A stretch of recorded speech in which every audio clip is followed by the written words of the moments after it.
بسم اللہ الرحمن الرحیم۔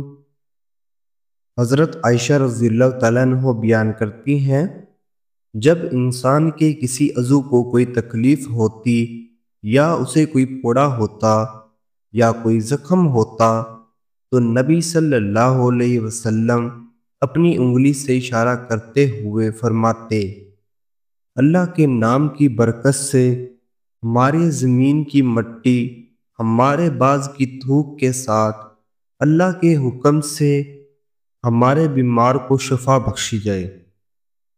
مشکوٰۃ المصابیح حدیث نمبر 1531۔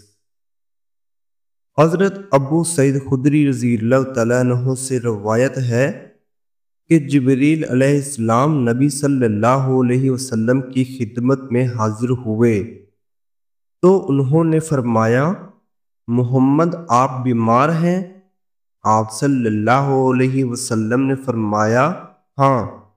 تو انہوں نے یوں دم کیا، میں آپ کو تکلیف دینے والی ہر چیز سے، ہر نفس کے شر سے یا حاسد کی نظر سے اللہ کے نام کے ساتھ آپ کو دم کرتا ہوں، اللہ آپ کو شفا عطا فرمائے۔ میں اللہ کے نام کے ساتھ آپ کو دم کرتا ہوں۔ مشکوٰۃ المصابیح حدیث نمبر 1534۔